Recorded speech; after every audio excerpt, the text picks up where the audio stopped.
Sigurd, como vai? Suave. 2 anos passar, acaba, não se trata corremento elétrico na Aruba. Popora que edição A, back riba web sa canal de YouTube. Denga edição A nos explica que tawa tem meta nacional que para 2030, de 5% de nos auto nang mesterta elétrico.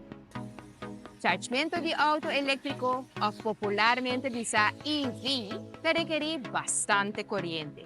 E web quer tá bom preparado para descartar escassidade ou causar de interrupção no futuro. Time for a fact. Na Aruba, nós temos alrededor de 90.000 veículos registrados. Aqui está parte de auto, motorcycle, pero também golf cart, electric bike, etc.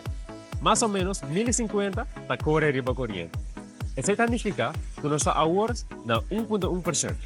Pues, nós temos basta mais para chegar à meta de 5%.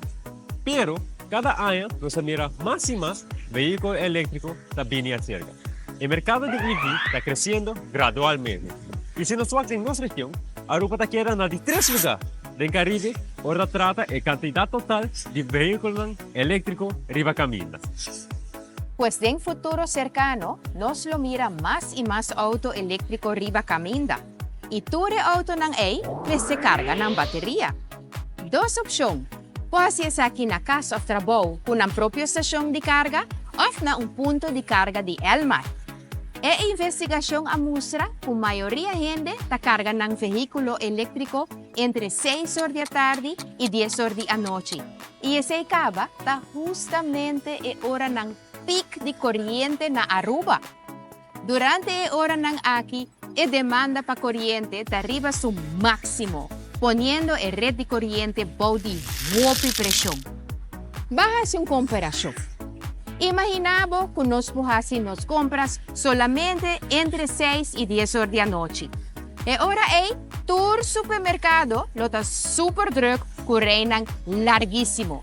Pero si nos turas y compras en diferentes momentos de día, e hora reinan na supermercado nang lo baja significantemente. En realidad, ese está conta também para veículos eléctricos.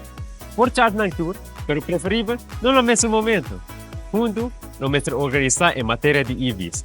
Por exemplo, donde usa estações de charge inteligente, ou quizás bine com incentivo atrativo para charge para fora de hora de pico. Junto, nós vamos manejar a entrada e crescimento de veículos elétricos na Aruba. O governo, companhias de utilidades, dealers de auto, usuários e todo outro partido envolvido. Para assim, nós fazemos corremento elétrico confiável e pagável no futuro. Te otro viaja!